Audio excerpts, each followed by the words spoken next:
Hello students, welcome to 24/7 WBCS topper. কেমন আছো সবাই? আশা করি প্রত্যেকে ভালো আছো। ভালো থাকারই কথা, কারণ তোমাদের দীর্ঘ এক বছর, প্রায় এক বছর হতে চললো, 7-8 মাসের বেশি সময় একটা দীর্ঘ প্রতীক্ষা ছিল যে রেজাল্ট কবে আসবে, WBCS এর রেজাল্ট কবে আসবে।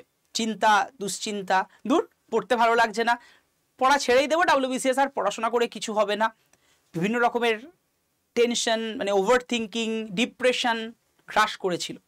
হ্যাঁ, এবছরের রেজাল্ট বেরোনোর পর তোমাদের মধ্যে সেই ডিপ্রেশন, টেনশন অনেকের কাছেই চলে গেছে, কারণ বিগত 2-3টে বছর বা তারও বেশি, মানে 3-4টে বছরের যদি আমি হিসেবে দেখি, WBCS এর যে ট্রেন্ড বা যে হিসেবে WBCS চলে সেটা কিন্তু একটু ব্রেকডাউন হয়েছিল, জানো সবাই, বা সবাই একটু ডিপ্রেশনেও চলে গেছিলে যে কি হতে পারে, কারণ জেনারেলি WBCS এর কাট অফ মার্কস, এটাই হচ্ছে মেন প্রবলেম ছিল। 120 আগে WBCS এর একটা সেফ স্কোর, মানে প্রিলিমসের ক্ষেত্রে, কিন্তু বিগত কয়েকটা বছর দেখা যাচ্ছিল কোনোবার 125, কোনোবার 130, মানে আনএক্সপেক্টেড, আনপ্রেডিক্টেবল হয়ে পড়েছিল WBCS। মানে কতটা তুমি করবে, দেখো জেনারেলি স্বাভাবিক 200 মার্কস কেউ কখনো করে আসতে পারে না, এটা সম্ভব নয় করা। এবার তুমি যদি বেশি করতে চাও, মানে তুমি ধরো অনেকেই আছে যে 160-70, এখানেও কিন্তু রিস্ক জোন থাকে, কারণ দেখো নর্মাল হিসেবে একদম প্র্যাকটিক্যালি বলছি, WBCS এর তুমি যদি দেখো 130-40টা কোশ্চেন করা যায় ঠিকঠাকভাবে, তারপর থেকে কিন্তু একটু হলেও তোমাকে অ্যাজাম্পশন করে কোশ্চেনের অ্যান্সার করতে হতো, ফ্যাক্ট জানো তোমরা। এবার সেখানে দাঁড়িয়ে যেই অ্যাজাম্পশন করে করতে, নেগেটিভ মার্কিংয়ের জন্য অনেকের মার্কসটা কিন্তু কমে কমে দেখা যাচ্ছে 110, কারোর এরকম একটা চলে আসছিল। তো জেনারেলি একটা ট্রেন্ড WBCS ফলো করা হতো, বা যেটা বলা হয় যে 120 তোমার সেফ স্কোর, সেখানে দাঁড়িয়ে সবাই ম্যাক্স টু ম্যাক্স 140-50-এর মতো কোয়েশ্চেন করে, আনসার করে, এবং সেখানে 120-এর মধ্যে পেয়ে যায়। আর এটা যেহেতু মার্কস অ্যাড অন হয় না পরবর্তীতে, সেহেতু একটা মানে জাস্ট ফর কোয়ালিফাইং মার্কস পেলেই হয়, তো সেক্ষেত্রে অসুবিধা কারোর থাকে না যে মিনিমাম মার্কসটা আমাকে কোয়ালিফাই করতে হবে মেন্সের জন্য, মেন্সের মার্কসটাই তো মেন। তো এবছরের রেজাল্টের পর অনেকে কিন্তু সেই জায়গাটা থেকে একটু মুক্ত হয়েছে, এবং প্রচুর স্টুডেন্ট আমাদের মেসেজ করেছো, ফোন করেছো যে স্যার ক্র্যাক করে গেছি এবছর দীর্ঘদিনের পর, স্বাভাবিক, কারণ 101 মতো এসছে এবছরের ইউআর মানে আনরিজার্ভ ক্যাটাগরির ক্ষেত্রে কাট অফ মার্কস। সো সেটা তো ঠিক আছে, কিন্তু এবার 2-3টে প্রশ্ন তাদের মধ্যে থেকে আমরা পাচ্ছি, বা মানে তাদের মধ্যে থেকে যে প্রশ্নগুলোর উদ্রেক হচ্ছে, স্যার মেন্সের প্রিপারেশান নিইনি, জানতাম পাবো না ক্র্যাক করতে, বাট মেন্স তো প্রিপারেশান নিইনি, কী করবো স্যার, টেনশানে, স্বাভাবিক। আর একটা টাইপ অফ স্টুডেন্ট রয়েছে যারা সামনের এক্সামিনেশান নিয়েও টেস্ট দুশ্চিন্তায়, কারণ ওই যে একটা বাবা, কাকা, জ্যাঠা এরা সব ছিলেন, পাড়ার বিভিন্ন লোকজন, আউটসাইডার যারা যারা ছিলেন, তারা বলেছিলেন পরীক্ষার হবে না, WBCS দিয়ে লাভ নেই।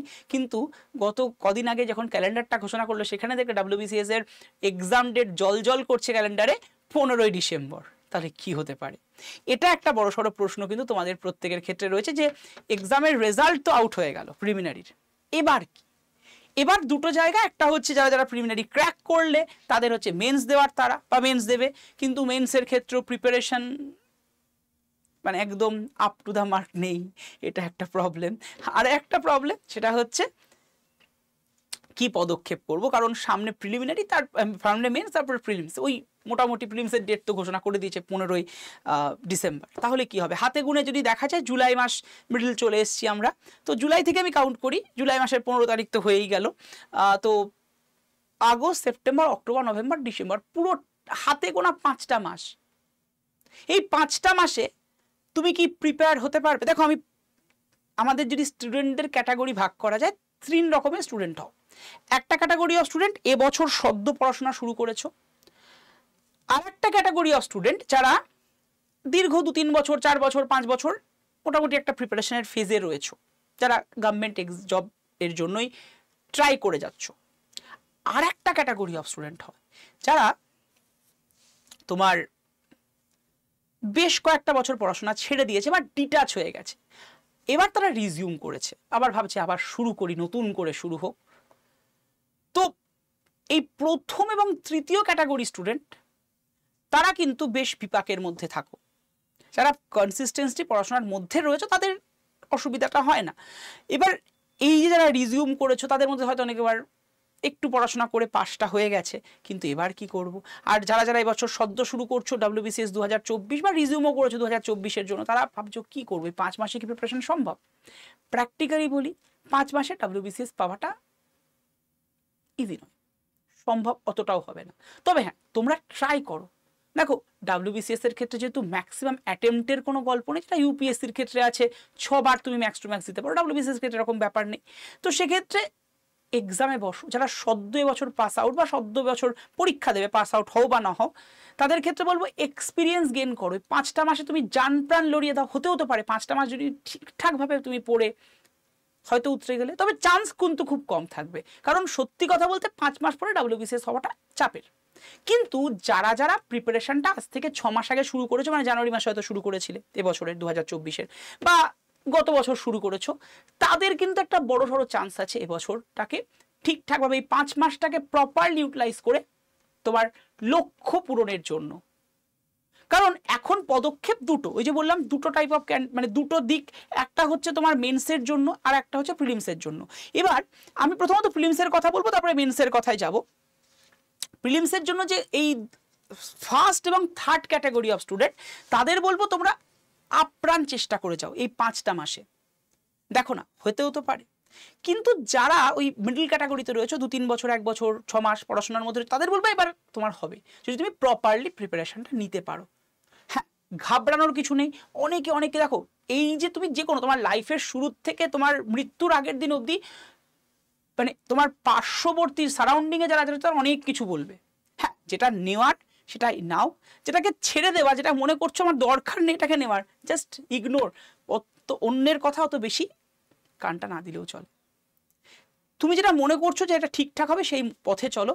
তুমি এখন যেটা করছো, অনেকেই বলবে WBCS পড়ছিস, এ তো অনেক দিনের পরীক্ষা, WBCS পড়ছিস 10 ঘন্টা পড়তে হয়, তুই তো 4 ঘন্টা পড়িস না, বলছে অনেকে।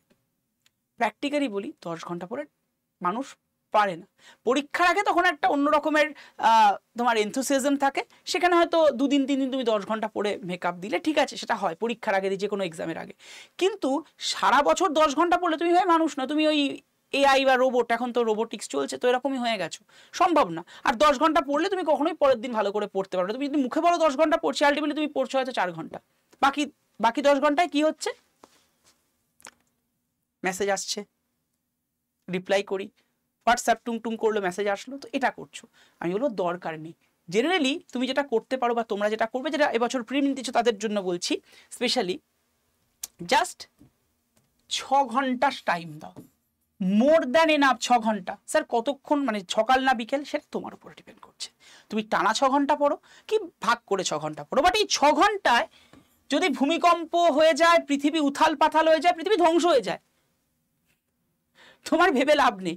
6 ঘন্টা মানে তুমি একদম ডেডিকেশনের সাথে দাও প্রত্যেক দিন 6 ঘন্টা, দেখবে তুমি তোমার লক্ষ্যে পৌঁছেছো। হ্যাঁ, অবশ্যই সেটার জন্য একটা প্রপার রুটিন সেট আপ করো। কিরকম রুটিন করবো স্যার, এটা তোমাকে অ্যাজিউম মানে একটা বানিয়ে রাখছি।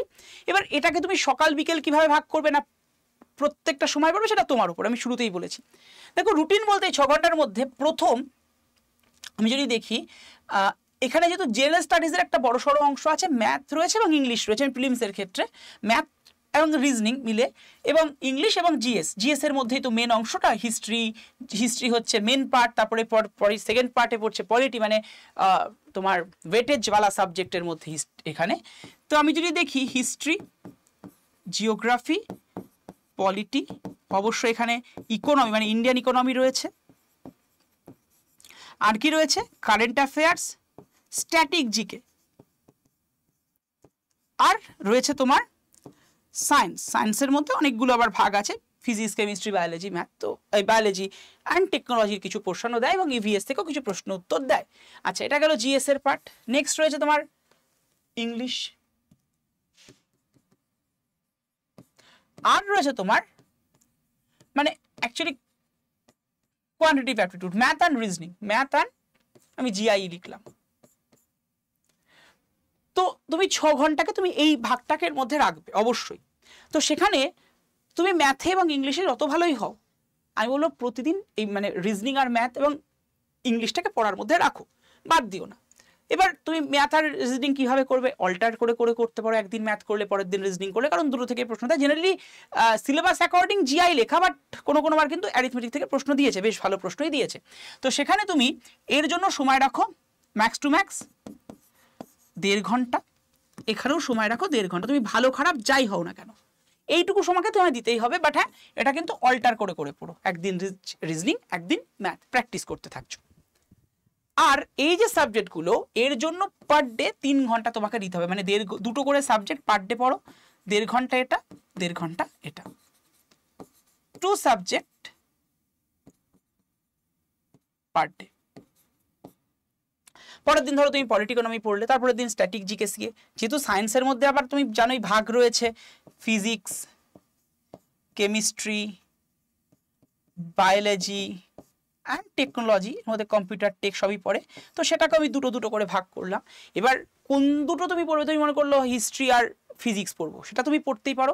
মোদ্দা কথা জিএস থেকে প্রতিদিন দুটো করে সাবজেক্ট, পার সাবজেক্ট 1.5 ঘন্টা, ইংলিশে 1.5 ঘন্টা, ম্যাথে 1.5 ঘন্টা, এইটুকু সময় তুমি অবশ্যই ভাবে প্রত্যেক দিন দাও। এখন থেকে যদি যারা যারা পড়ছো, যারা যারা শুরু করেছো, যারা দীর্ঘদিন পড়াশোনা থেকে ডিটাচ ছিলে, যারা পড়াশোনার মধ্যে রয়েছে, সবাই এই টাইমটুকুকে ইউটিলাইজ করো এবং সপ্তাহে সোম থেকে শুক্র প্রতিদিন এটাকে পড়ো। শনিবারও দেখো, এবার একটা কেন বলছি শনিবারটাকে তুমি ফাঁকা রাখবে এবং রবিবারটাকে ফাঁকা রাখো, একটাই কারণ আমি তোমাকে বলে দিলাম 1.5 ঘন্টা করে, কিন্তু পড়াশোনাকে তো এইভাবে বাউন্ড করা যায় না। তুমি 1.5 ঘন্টার জায়গায় হয়তো একদিন হিস্ট্রিটা পড়তে পড়তে ইন্টারেস্ট লাগলো, হয়ে গেল বেশিক্ষণ, বাড়িতে একটা কেউ আসলো, বাকিটুকু টাইম পড়া হলো না 6 ঘন্টা, তাহলে তুমি কি করবে? পরের দিন পড়বে, তাতে করে পরের দিনের পড়াটা তো হ্যাম্পার হবে। পরের দিন একটা উইকলি তুমি রুটিন সেট আপ করে রেখেছো। আমি বলবো যা যা পড়া যেদিন যেদিন হলো না সেটাকে পরের দিন নিয়ে যাওয়ার দরকার নেই, তুমি ওটাকে নিয়ে যাও সপ্তাহের এন্ডে, মানে শনিবার দিন, স্যাটারডের দিন, যেটুকু যেদিন হলো না, যেটুকু বেঁচে পড়ে থাকলো সেটুকু স্যাটারডেতে পড়ে নাও। আর রবিবারে গিয়ে উইকলি একটা করে মক টেস্ট, এবং মক টেস্ট দেওয়াটা এখানে ভীষণ দরকার। টাইম ম্যানেজমেন্ট কিন্তু খুব বেশি দরকার নেই এক্সামে, কিন্তু যেটা দরকার বিভিন্ন রকমের কোশ্চেনের সাথে পরিচিত হওয়া। একই টাইপস অফ প্রশ্ন সেটা হয়তো তুমি জানো বা জানো না, এবং যেগুলো প্রশ্ন দেখছো যেগুলো হয়তো, কারণ দেখো WBCS মানে বলা হয় আন্ডার দ্য স্কাই, যা যা আছে সব কিন্তু দেয়, তো সেখানে যে প্রশ্নগুলোর সাথে তুমি পরিচিত নও সেই জায়গাটাকে একবার করে দেখে নিচ্ছ যে আমার এই জায়গাটা রেডি হয়নি, তাহলে একবার দেখে নিই, কারণ সময়টা এখনো আছে। আজকে দাঁড়িয়ে July, August, September, October, November, মানে জুলাইয়ের পরে আগস্ট, সেপ্টেম্বর, অক্টোবর, নভেম্বর অবধি তুমি আরামসে, মানে নভেম্বরের 15 বা 20 তারিখ অবধি তুমি আরামসে পড়ো। আমি বলবো এখনই প্র্যাকটিস দেরি আছে। আর পরের যে একটা মাস নভেম্বর থেকে, বা যাদের আরেকটু আগে প্রিপেয়ার হয়ে গেলে, তারা অক্টোবর থেকে প্র্যাকটিস দাও, শুধু প্র্যাকটিস করতে থাকো। এই 4টে মাসকে যদি তুমি খুব ভালো করে ইউটিলাইজ করো না বাবু, একটা কথা বলছি, চিন্তা থাকবে না। কিন্তু হ্যাঁ, যেভাবে বললাম, তুমি অনেকেই বলো ইংলিশে খুব ভালো হয়, ম্যাথে খুব ভালো হয়, ম্যাথ পড়তে লাগবে না, জানি লাগবে না, বাট পড়, কারণ ইংলিশে 25 মার্কস তোমাকে দেবেই দেবে, গ্যারেন্টি। এবং সেখানে তুমি যত ভালোই হয়, ফুল মার্কস একটু চাপ হবেই, হয়তো 1-2 মার্কস কমে যাবে। ভাই WBCS 1-2 মাস, মানে যে কোনো কম্পিটিটিভ এক্সামে 1-2 মাস মানে প্রচুর ব্যাপার, তাই এগুলোকে বাদ দেবে না। এবং সেখানে তুমি ভাগ করে পড়ো, ইংলিশে যেহেতু ভোকাবস এবং এরার কারেকশন থাকে, এরার কারেকশন থেকে ভোকাবসের পোর্শন বেশি থাকে, তো ভোকাবসের উপরে জোর দিয়ে পড়ো, বাস এনাফ, ঠিক আছে? সো এইটুকু যদি করো তুমি বা তোমরা করতে পারো, আরামসে তুমি তোমার লক্ষ্যে কিন্তু পৌঁছবে। এটা তো গেলো প্রিলিমসের প্রিপারেশন। মেন্সের প্রিপারেশন কি করে নেব? সেম প্রসেসেই মেন্স নাও। এবার মেন্সের ক্ষেত্রে যেটা করতে হবে, এখানকার ডেপথটাকে বাড়াও। লাইক তুমি যখন হিস্ট্রি পড়ছো, এখানে হিস্ট্রি পড়ে নিচ্ছ পুরোটা ভাবে, জিও পড়ে নিচ্ছ, এখন হয়তো পড়ছো, MCQ তুমি রবিবার করে দিচ্ছ। আমি বলবো মেন্সের জন্য যেদিনকে যেটা পড়ছো তার উপরই সেদিনকে সেই টপিকটার উপরে, মানে ধরো একদিন একটা চ্যাপ্টার বা টপিক পড়ছো, তো সেটার উপরে MCQ প্র্যাকটিস করে নাও, আর লেভেল আপ কোয়েশ্চেনগুলো করার চেষ্টা করো। পারলে আমি এই চ্যানেলে প্রত্যেক দিন পলিটির জন্য ক্লাস নিই, জানোই বিকেল 6টায়, মানে সন্ধ্যে 6টার সময় ক্লাস নিচ্ছি পলিটির জন্য, সেটা কিন্তু করতে হবে। শুধু আমি নয়, আমাদের অন্যান্য ফ্যাকাল্টিসরাও ক্লাস নিয়ে সেগুলোও করো, দেখবে প্র্যাকটিস সেশন নিয়ে আর কোনো সমস্যা থাকবে না। স্পেশালি মেন্স এবং প্রিলিমস সবার জন্যই বলছি এটা। আর মেন্সের স্টুডেন্টরা এখন যেটা করবে, ইংলিশের আলাদা করে দরকার নেই, কারণ ইংলিশ তোমাদের ডেসক্রিপটিভ আছে, তো এইখানে আমি বলবো অল্টার করে মেন্সের জন্য বাংলা ইংলিশটাকে আলাদা করে রাখো। একদিন বাংলা একদিন ইংলিশ অল্টারনেটিভলি লেখার চেষ্টা করো, লেখাটা লিখতেই হবে এবং এর জন্য নিউজ পেপারের এডিটোরিয়াল পোর্শনটাকে ভালো করে পড়ো, তাহলেই কিন্তু হয়ে যাবে মেন্সদের। আর সেম প্রসিডিওর ফলো করো, 6 ঘন্টার বেশি বা 7 ঘন্টার বেশি তুমি কখনো পড়তে পারবে না এবং পড়তে যেও না, সেটা কিন্তু বার্ডেন হয়ে যাবে। একদিন পড়লে পরের দিন আর পড়া হবে না, আর আলটিমেটলি যদি 10 ঘন্টা বসে থাকো তো বসাই হয়ে যাবে। তো আমি বলবো এইটুকু সময়টাকে তুমি খুব ভালো করে দাও এবং পারলে এই সময়টায় তোমার সাথের মানে চিরক্ষণের সঙ্গী মোবাইল ফোনটাকে একটু দূরে রেখে দাও। 6 ঘন্টাই তো, 6 ঘন্টা পরে আবার ইনস্টা, ফেসবুক, হোয়াটসঅ্যাপ যা যা আছে, গার্লফ্রেন্ড বয়ফ্রেন্ড সবার সাথে কথা বলো, কিচ্ছু যায় আসে না, বাট এই সময়টুকুকে অবশ্যই ইউটিলাইজ করো, ঠিক আছে? তো জাস্ট লাইক দ্যাট। এবং এক্ষেত্রে 2024-এর জন্য অলরেডি বলেছি তোমরা কী করে এগোবে, প্রসিডিওর তোমাদের বলে দিয়েছি, আশা করি এগোতে অসুবিধা হবে না। কিন্তু এখানেও সমস্যা হয় যারা যারা সদ্য শুরু করেছো বা যারা যারা দীর্ঘদিন পড়াশোনা থেকে ডিটাচ রয়েছো, তো তাদের উদ্দেশ্যে বলবো এই ব্যাচটা কিন্তু আড্ডা 24/7-এ অলরেডি চলে এসছে। এটা হচ্ছে প্রিলিমসের বুস্টার ব্যাচ, অনলি ফর প্রিলিমসের ব্যাচ। এই ব্যাচটায় তোমরা কিন্তু এনরোল করতে পারো। কিভাবে এনরোল করবে? এই সেশনটা ডেসক্রিপশন বক্সে চলে যাও, অ্যাপ ডাউনলোড লিঙ্ক আছে, আমার নাম দীপাঞ্জন তালুকদার, তার ঠিক নিচে দেখো লেখা হচ্ছে app download link, just click on the link and download the app. Download করার পরে তোমার কাছে দেখবে এরকম একটা অপশন চলে এসছে স্টেট এক্সাম, জাস্ট ক্লিক করো এর উপরে। স্টেট এক্সামে যেই ক্লিক করলে তোমার কাছে অপশন চলে আসবে West Bengal state exam, click করবে। এরপরে দেখবে হ্যালো অপশন, জাস্ট ক্লিক করো। এরপরে ইমেল মোবাইলের উপরে ক্লিক করো, তারপরে দেখবে এরকম interface, full name, email ID, password, confirm password, sign up করে নাও। যেই সাইন আপ করলে দেখলে তোমার এরকম একটা ইন্টারফেস এসছে, সেখানে হোম, ডাউট, মাই কন্টেন্ট, স্টোরে গিয়ে ক্লিক করো। স্টোরে গিয়ে ক্লিক করলে এই জায়গাটায় লেখা যায় না ফাইন্ড কোর্স বাই এক্সাম, এই জায়গাটা স্ক্রল করে নাও। স্ক্রল করে দেখবে এখানটায় WBCS সেকশনটা চলে এসেছে। WBCS এর উপরে যেই ক্লিক করবে তুমি দেখবে তোমার সামনে এরকম একটা প্রথম ব্যাচটাই দেখাচ্ছে। এটা এর দাম 3298 দেখাবে, 3298 এরকমই একটা দেখাচ্ছে। বাট হ্যাঁ, এই 3298 টাকা তোমায় দিতে হবে না।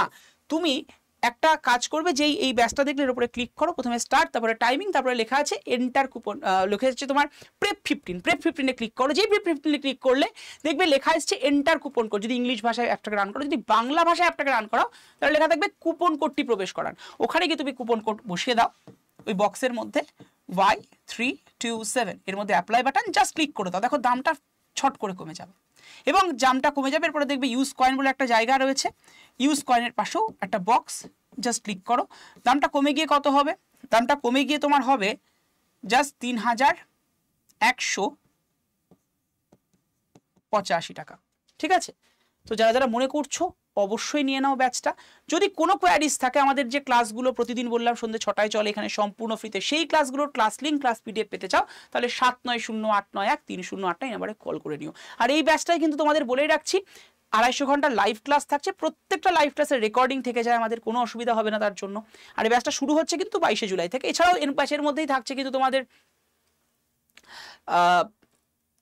77টা মক টেস্ট থেকে শুরু করে 2টো প্রিলিমস রিলেটেড বই, যেটা তোমার বাড়িতে পৌঁছে যাবে। তো এই সমস্ত কিছু রাখা হয়েছে এবং আমাদের ক্লাসের ক্লাস PDF তো রাখাই হয়েছে। তো সবটা পেয়ে যাবে জাস্ট 3185 টাকা। যদি তোমরা এই কোডটা, অর্থাৎ এই যে দেখতে পাচ্ছ Y327 কোড এবং কয়েন ইউজ করে নাও। যদি বুঝতে না পারো তাহলে যে নাম্বারটা বলে দিলাম 7908913089, এই নাম্বারে কল করে নিতেও পারো তোমরা। আর তোমরা যারা যারা 2025-এর প্রিপারেশন নিচ্ছ এবং মেন্সের প্রিপারেশন নিচ্ছ, তাদের জন্য এই ব্যাচটা, ওটা প্রিলিমসের জন্য, আর এটা মেন্স আর প্রিলিমস একত্রিত ব্যাচ। এই ব্যাচটার ভ্যালুটা কিন্তু পড়বে 7234, বাট হ্যাঁ এত টাকা তুমি এত কম টাকা দেখবে না, তোমায় দেখাবে 7499 টাকা। বাট একটা ওই সেম কোড আর কুপন কোড এবং কয়েন যেভাবে বললাম সেভাবে ইউজ করলে ব্যাচটার দামটা কিন্তু থাকবে 7234। কোথায় পাবো? ওই WBCS সেকশনে গিয়ে ক্লিক করলে প্রথমে বুস্টার ব্যাচ, তারপরে লক্ষ্য WBCS ব্যাচ তুমি দেখতে পারবে। এর মধ্যে কিন্তু 650 ঘন্টার লাইভ ক্লাস থাকছে, যেহেতু প্রিলিমিনারি মেন্স একত্রিত ক্লাস, এবং তার সাথে থাকছে তোমার 14খানা বুকস, যেটা তোমার বাড়িতে পৌঁছে যাবে, এটা একটা ব্যাপার। এছাড়াও তো ebooks, study material, mock test সবই এর মধ্যে থাকছে। এবং যারা যারা নিতে চাও তারা অবশ্যই নিয়ে নিও। প্রিপারেশনটাকে বুস্ট আপ করার জন্য WBCS উইদাউট কোনো মেন্টারশিপ, উইদাউট কারোর হেল্প নিয়ে চলাটা একটু হলেও চাপের। ভালো থেকো, সুস্থ থেকো, আর প্রত্যেকদিন সন্ধ্যে 6টায় তোমাদের সাথে দেখা হতে চলেছে এই চ্যানেলে এভরিডে। সবাই চলে এসো। আর ক্লার্কশিপের ক্লাস তো আমাদের চলছেই বেঙ্গলি চ্যানেলে, দুপুর 1টা পরে, সেটাও কিন্তু দেখতে ভুলে যেও না। চলো, তো সি ইউ সুন, খুব শিগগিরই তোমাদের সাথে আবার আগামীকাল দেখা হচ্ছে এরকমই একটা ক্লাস, এবং অবশ্যই এটা পলিটির ক্লাস, কারণ আমি তোমাদের পলিটি পড়াই এখানে, জানোই। Thank you to all of